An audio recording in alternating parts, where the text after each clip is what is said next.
Sermon ang inabot ng mga taga-DPWH na dumalo sa investigasyon ng Senado hinggil sa bumagsak na bahagi ng tulay sa Isabela.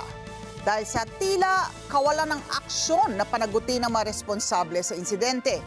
Ang iba namang senador nangangambang magkakaroon ng cover-up sa loob ng DPWH, habang inirekomenda naman ng iba na makabubuting sibakin na ang mga opisyal ng kagawaran. Mean Corvera sa balitang yan.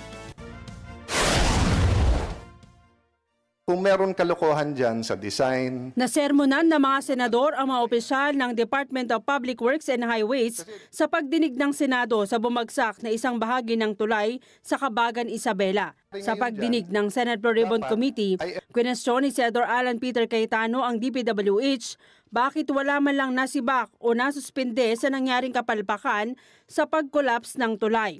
Tanong ng senador bakit napakabagal ng DPWH at hindi seryoso sa ginagawang investigasyon at tila walang balak papanagutin ang nasa likod ng kapalpakan sa pagguho ng tulay. 2 weeks na, wala pa kayong preventive suspension.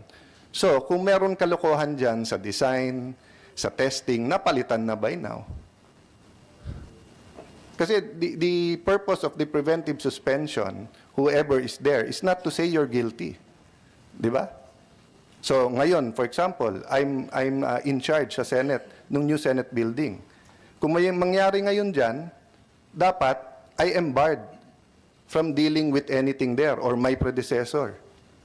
Kasi nga, may access kami sa mga dokumento. Di ba?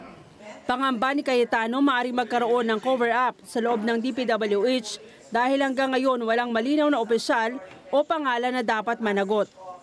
That's why you have a preventive suspension during the investigation. Walang personalan yon. And that's why the preventive suspension is a limited period. Para matapos mo rin. So kung sabihin mong 15 days yung preventive suspension.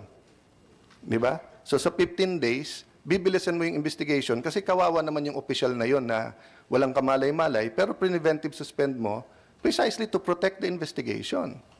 So, sir, pasensya na, and you're the one here, but I should tell this to Secretary.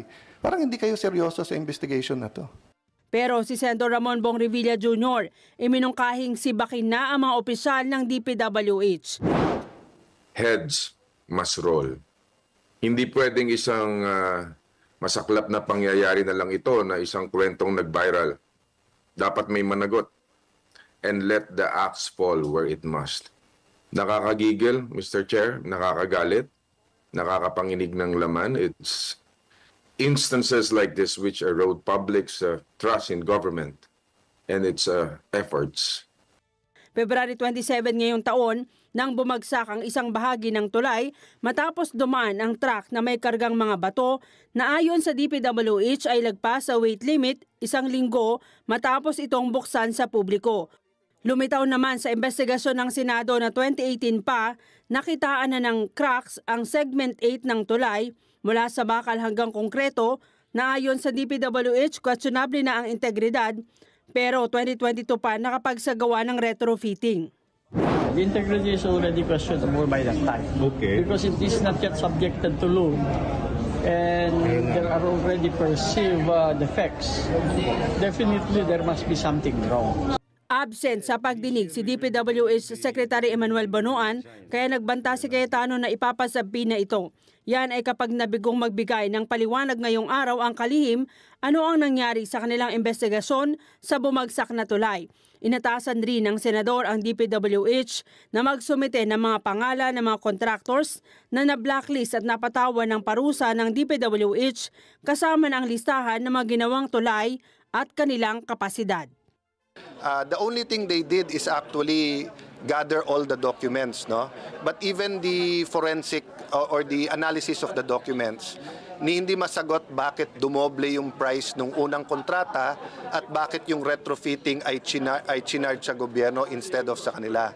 So I'm hoping that the DPWH will shape up, no? I'm hoping the DPWH will shape up. And now we know why kailangan talaga yung Blue Ribbon Committee, di ba? So kung hindi pa pala tayo mag-hearing, hindi pa pala to priority sa DPWH. Mean Corvera para sa Mata ng Agila, matatag, matapang, matapat.